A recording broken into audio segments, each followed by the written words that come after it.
No nii, vist olen sees. Nii, tahan teile rääkida natukene seda. Mul oli täna strateegiline sessioon inimestega, väga tähtsate inimestega Venemaalt, kes on suured tegijad. Ja ma tahaksin teiega jagada neid arusaamisi, mida ma olen sealt saanud. Esimene huvitav asi on see, et ma tahan rääkida sellest, miks on oluline teha seda nii-öeldes tagasisidet eelmisele aastale. Ehk siis, mida ma tegin eelmisel aastal, mida ma saavutasin, mida ma sain tehtud. Ja see on justkui oluline selle jaoks, et ma saaksin teha nagu strateegiat järgmiseks aastaks, et mida ma tahan saavutada veel järgmisel aastal, kuidas ma tahan seda saavutada ja selle jaoks ongi oluline teha nagu eelmise aasta kokkuvõtted, et sellest aru saada. Võib-olla ma natuke veel pabistan ja räägin, sest et ma ei ole ammu teinud otseülekandeid ja nüüd on see aeg, kus ma pean hakkama seda tegema, sest ma tunnen, et see viib mind edasi oma elus ja mul on nii palju infot jagada, mida ma tahaksin jagada, aga mis jääb jagamata selle tõttu, et ma lihtsalt nagu pabistan liiga palju. Et püüan teiega olla maksimaalselt aus. See on minu jaoks hästi oluline.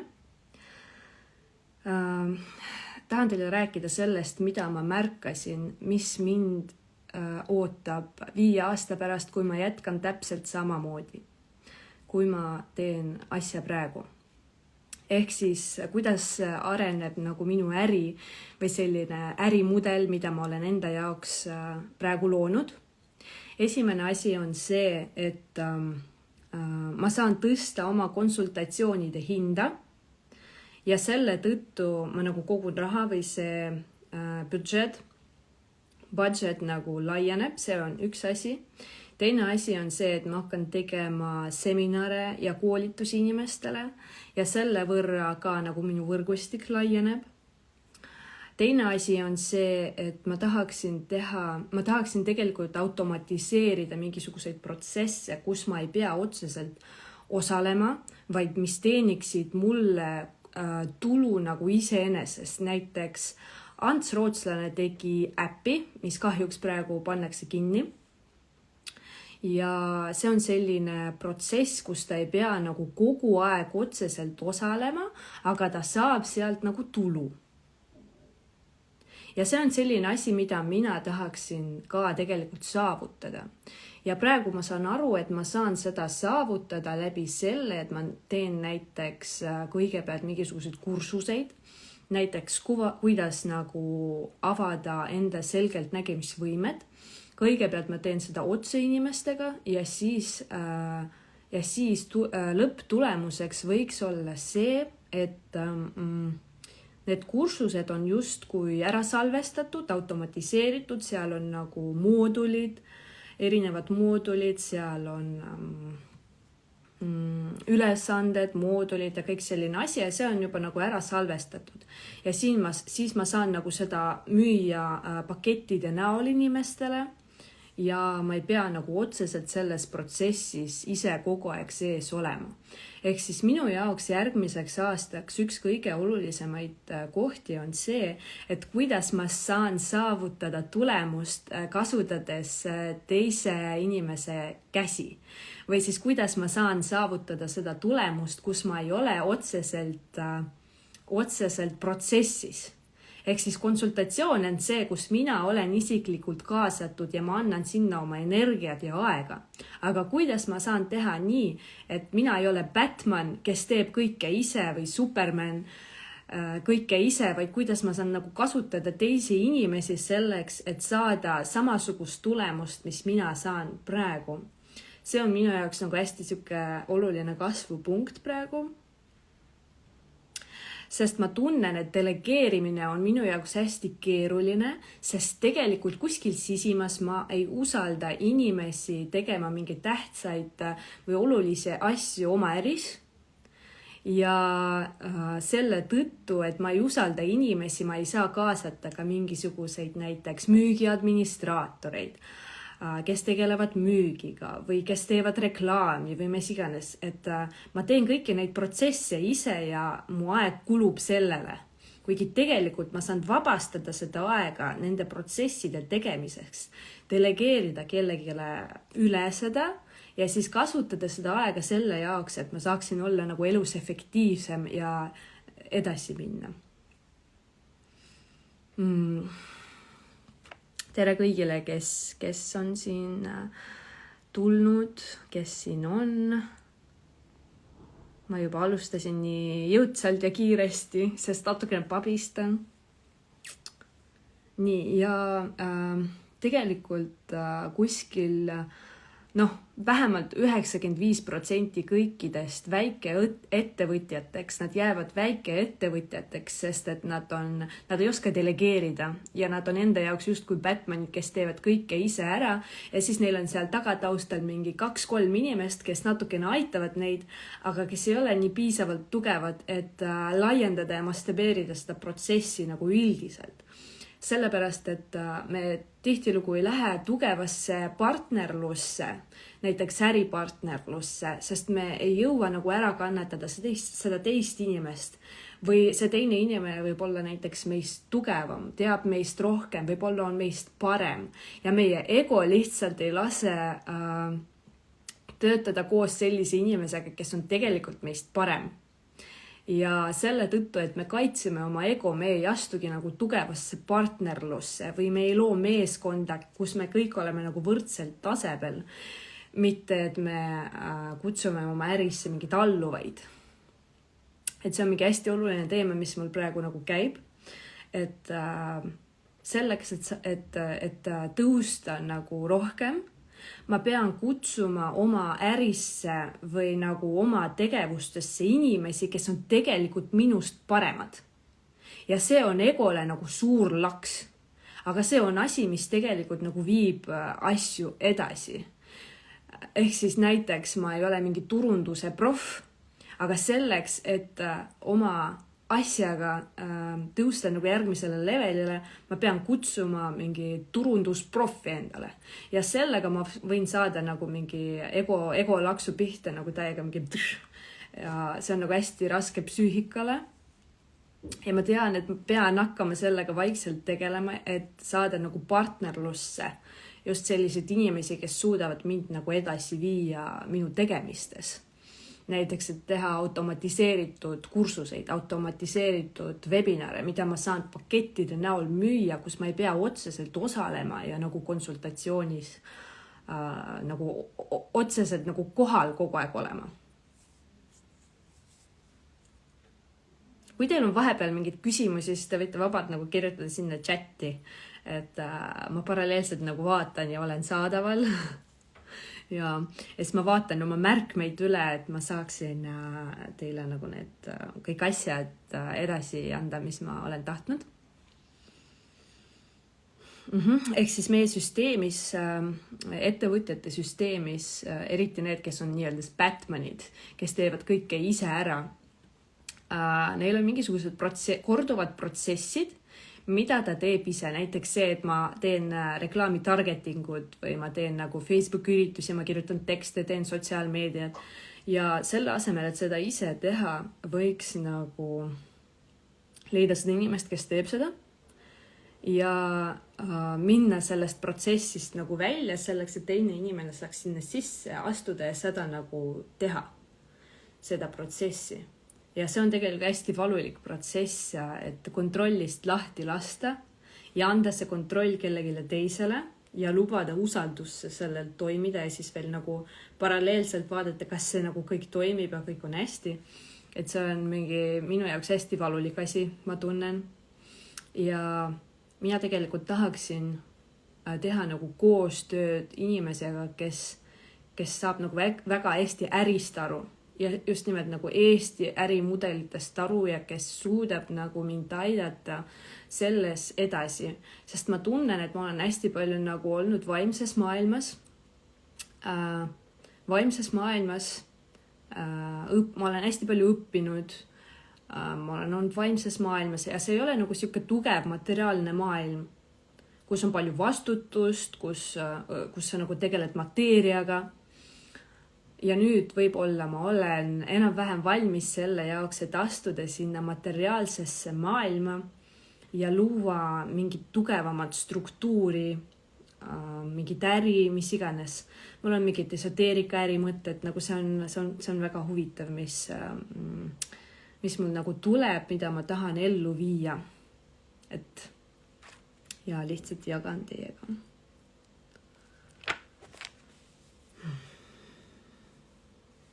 Ja miks on oluline teha strateegiat nagu järgmisele aastale? Sest kui sina ei tee strateegiat järgmisele aastale, siis sa lihtsalt oled justkui mingi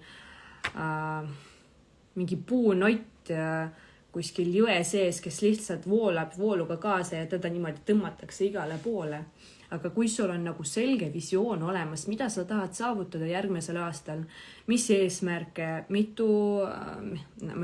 raha sa tahad saada, millega sa tahad tegeleda, on ju nagu hästi-hästi täpselt nagu minna sinna sisse, et mis konversioon, siis sa nagu lood omale just karkassi selle jaoks, et see ei oleksid see pind või puutükk, keda niimoodi visatakse jões vooluga kaasa igale poole ja sa ei saa aru nagu mida teha. Ja hea on ka see, et kui sa teed need eesmärgid ära, siis panna nagu ka kvartali eesmärgid paika, kvartal on ju, ja iga kvartal vaadata üle, et mis on tehtud ja kas ma lähen nagu oma plaani järgi või ma ei lähe oma plaani järgi. Ja kui ma ei lähe oma plaani järgi, siis miks ma ei lähe oma plaani järgi, et mis seal on puudu või mis on liiga palju või see ei ole realistlik või mis iganes. Näiteks Smart-süsteemi järgi saab väga hästi neid eesmärke kirja panna. Et milliseid projekte ma pean veel järgmisel aastal käima lükkama. Näiteks selline küsimus, et nagu jõuda järgmisele tasemele. Või milliseid inimesi ma pean enda süsteemi tooma selleks, et need projektid saaksid olla realiseeritud. Et mitte ma ei tee seda ise, vaid ma otsin välja inimesi, kes teevad neid. Ja sellega ma vabastan omale aega ja ruumi selle jaoks, et ma saaksin veel rohkem. Ehk siis ma teen asju teiste inimeste kätega ja sellega, kui mul on praegu nagu 10 sõrme ja 2 kätt, aga kui mul on alluvuses mingi 3 inimest, siis mul on palju rohkem käsi korraga saadaval ja ma saan palju rohkem teha. Ja see mastaab ongi tegelikult sellest, et ma lähen delegeerimisse üle. Ja kui ma ei delegeeri, siis mul ongi lihtsalt 2 kätt ja ma saan teha täpselt nii palju, kui mul on 2 kätt. Ja mitte rohkem.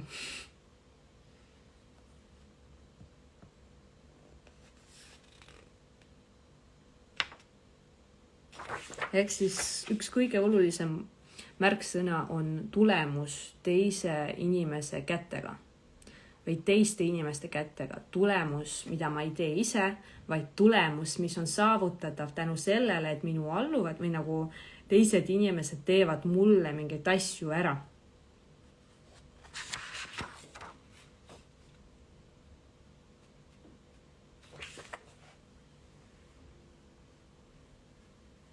Ja väga oluline küsimus on, kui sa nagu ei tea, kuhu liikuda või mida teha nagu elus edasi või mis eesmärke püstitada või sa nagu üldse oled natukene kadunud, siis esita endale selline küsimus, et milline on minu elu ja mis juhtub 5 aasta pärast, kui mitte miskit ei muutu. Ehk siis võta oma elu praegu ja võta paber ja kirjuta, et mis on minu elus 5 aasta pärast, kui mitte miskit ei muutu. Kui see on samasugune nagu praegu, milline on siis minu elu? Ja siis kirjuta lihtsalt maha ja siis tavaliselt sa saad seal mingi laksu ja saad aru, et see ei ole see, kuidas ma tahan elada ja siis sa saad aru, et elu iseenesest ei muutu, kui sa ootad lihtsalt mingid imed, et on vaja teha mingeid tegevusi selle jaoks, et jõuda kuskile punkti, et iseenesest see kõik ei kuku pähe. ja mis tegevusi ma pean tegema selle jaoks, et jõuda sinna punkti, kus ma tahan jõuda. Ja mis inimesi ma pean oma ellu kutsuma, tooma, palkama selle jaoks, et see tegevus saaks ära tehtud või see eesmärk või ma saaks lähemale sellele eesmärgile. Ja siinkohal on hästi oluline olla endaga nagu kontaktis ja olla hästi aus, et tunnistada endale, et ma ei ole praegu seal, kus ma tahan olla. Ja kõik ei olegi nii hästi. Ja praegu ma kompenseerin. Näiteks ma käin tööl, mis ma ei armasta, ma saan sealt palju raha. No, see on okei, ma ju saan palju raha. Ei, see ei käi nii. See on kompensatsioon. See on kõige tavalisem kompensatsioon. Aga mida sa siis tahad? Mis tööd sa tahad teha? Kuidas sa tahad ennast maailma väljendada? Kuidas sa tahad oma missiooni täide viia? Et need kõik on hästi olulised küsimused, mida peab endale esitama. Et kui sa ei ole enda eluga rahul, siis kus sa tahad olla? Mida sa tahad teha? Ja kui miskit ei muutu, milline on sinu elu 5 aasta pärast? Kas sa tahad sellist elu? Kui sa ei taha, siis peab midagi nagu hakkama tegema.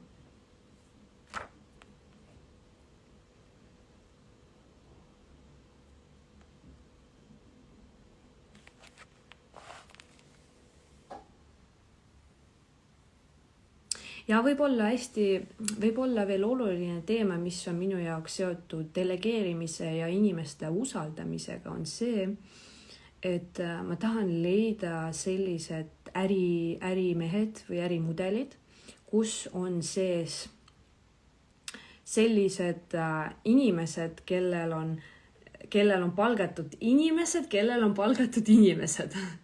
Ehk siis näiteks nagu ettevõtja, kellel on nagu top managerid ja kelle all on veel nagu näiteks mingi 25, 15 inimest, 50 inimest igaühe all.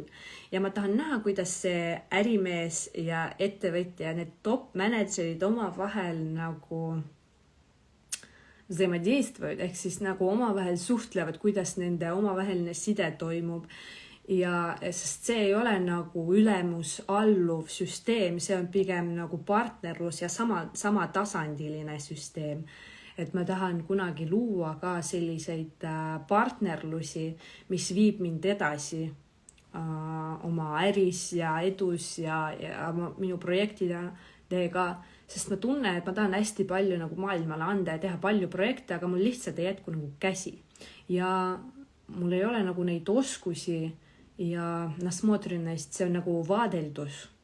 Et ma näiteks käin, on olemas selline tehnika nagu hvostik, see on nagu sabake, et siis ma lähen sellise, või vari, ja ma lähen sellise ärimehe juurde, kellel see juba on, või kes on juba seda teinud ja ma veedan temaga näiteks 1 päeva.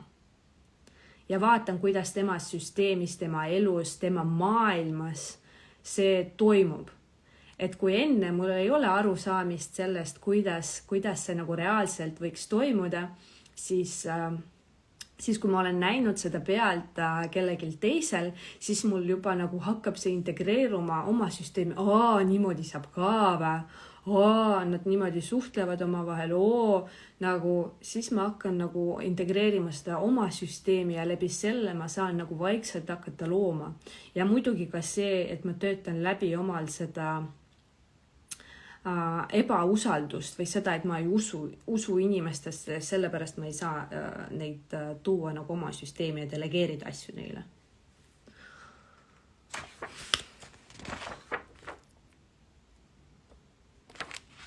Ja, et ütleme niimoodi, et minu reaalsuse konfiguratsioon natukene selleks, et toimuks muutus, ma pean oma reaalsust konfigureerima natukene teistmoodi. Et see on selline võib-olla esialgselt natukene keeruline teema, aga kindlasti ma räägin sellest veel. Ja tänaseks ma lõpetan, et mul varsti tulevad kliendid, online sessioonid ja natukene peab tööd tegema. Ja jätan seda jätta efiiri nagu alles, et te saaksite seda näha ja vajadusel uuesti vaadata. Nii et aitäh teile kõigile, kes olid siin ja kes ei olnud. Ja kohtumiseni mingi teine kord. Tšau!